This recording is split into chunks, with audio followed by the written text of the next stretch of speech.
Bonjour, bonjour! Aujourd'hui, une capsule sur la scapula, l'omoplate. Donc, j'ai ici notre valeureux, notre super squelette qui prête ses os pour la séance. Donc, on peut voir l'omoplate ici. Cet os-là, qui est relié avec la cage thoracique, avec beaucoup de musculature, la clavicule en avant ici, l'humérus là, ici. Donc, la scapula, en fait, c'est un os qui a du mouvement. Donc, elle peut bouger la scapula dans différentes directions. Donc, ça permet du mouvement, de la stabilité au niveau de l'épaule.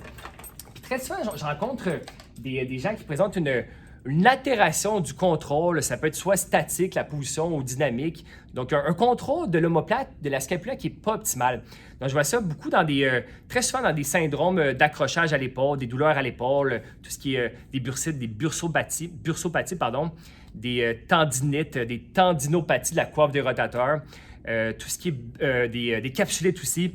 Et je vois aussi des défilés thoraciques, des syndromes du défilé thoracique. Par exemple, il y a des paresthésies dans le bras. Donc, ça peut venir au niveau des tensions neurales et puis qui est favorisé avec une position de l'omoplate, des tensions musculaires. Donc, ça peut faire des engourdissements, par exemple, au niveau de la main. Puis des gens qui portent des sacs à dos, par exemple, avec le travail de bureau aussi, etc.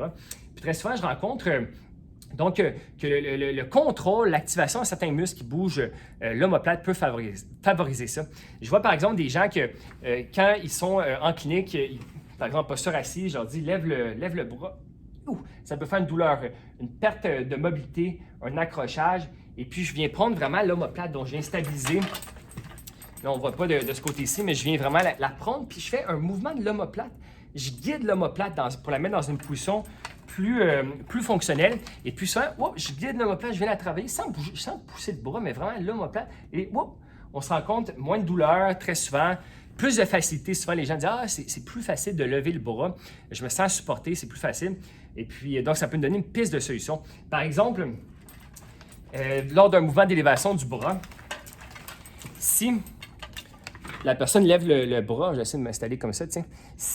Parce que quand on lève le bras, il y a plusieurs degrés, une cinquantaine, soixantaine de degrés que l'omoplate bascule comme ça. Le bras à peu près 120 degrés, 115 degrés. Bon, ça varie selon les études. Ça, c'est un sujet qui peut avoir un peu de débat, par exemple. Mais on sait que l'omoplate bouge et l'humérus bouge aussi pour avoir un mouvement harmonieux, le rythme scapulo-huméral pour lever le bras. Mais disons qu'il y a à peu près une soixantaine de degrés que c'est l'omoplate, 120 degrés que c'est le bras, donc plus ou moins, ça peut varier.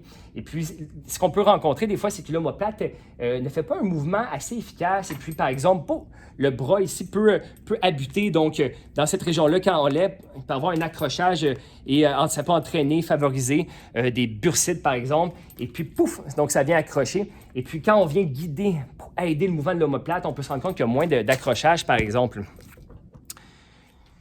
Puis bon, est-ce que c'est l'œuf ou la poule? Mais on se rend compte que justement, de travailler ça peut aider beaucoup.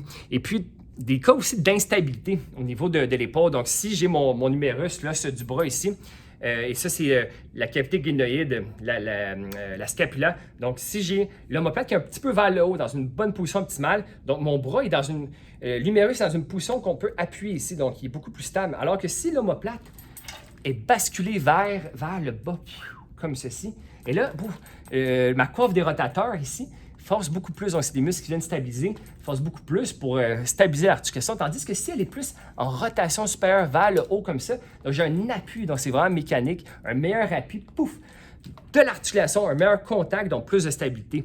Donc on voit des gens qui peuvent présenter des instabilités inférieures, par exemple, des sulcus, et puis d'avoir une meilleure position de l'omoplate peut aider à cette stabilité-là.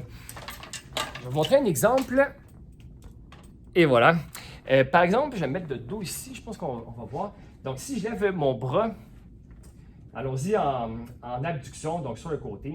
Et puis, pouf, là, je lève. Là, on ne peut pas voir, j'ai un chandail, mais ma scapula lève. Elle fait une rotation supérieure et une élévation aussi. Donc, mon omoplate droite fait ça, elle lève, elle est collée. Donc, certains muscles viennent stabiliser le dentelé antérieur, le trapèze, etc. Ils viennent stabiliser. Donc, j'ai un mouvement de l'omoplate et de l'humérus du bras pour aller jusqu'en haut. Surtout vers la fin. Puis souvent, on dit aux gens, garde tes omoplates basses, descends. Mais des fois, c'est pas très fonctionnel, en fait, de garder les omoplates trop basses. Parce qu'on a besoin qu'elles lèvent quand on lève le bras. Puis souvent, il y a des gens, par exemple, que les omoplates sont déjà vers le bas. Et puis, on leur demande de descendre ton omoplate, sont déjà vers en rotation inférieure. Et puis, ça peut faire qu'il peut y avoir un peu plus d'accrochage. C'est un peu comme si on voulait faire un sprint de 100 mètres. Et puis qu'on part 10 mètres en arrière des autres, des compétiteurs. C'est pas une position avantageuse pour faire un mouvement en compétition, par exemple. Donc, si on fait l'inverse, en fait, je vais y aller normal. Donc, je lève mon bras, puis j'ai un mouvement de mon omoplate, comme ceci, je redescends. Et si je fais un peu différemment, je descends mon omoplate, puis je la garde vraiment descendue comme ça ici. Et j'essaie de garder, de la maintenir descendue. Et j'essaie de lever mon bras.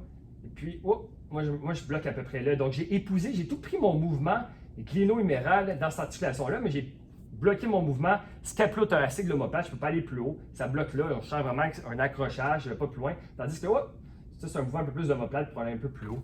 Bref, les douleurs, c'est complexe, mais ça, c'est un exemple que dans plusieurs blessures, douleurs, on peut, même des douleurs au niveau du cou, on peut voir une altération, un mauvais contrôle scapulo-thoracique de la scapula par rapport au thorax. Puis ça peut être super intéressant, super bon de venir adresser ça. Donc, tout ce qui est des problèmes d'accrochage, tendinite, tendinopathie, bursite, capsulite, et tout ce qui est aussi des défilés thoraciques, des douleurs au cou ici, des tensions musculaires, le muscle angulaire, l'élévateur de l'omoplate, un muscle qui peut être en mise en tension. Donc, c'est beaucoup de choses à travailler, mais voilà. Fait que voilà pour la capsule sur la scapula. Merci le squelette, merci à une prochaine capsule. À bientôt.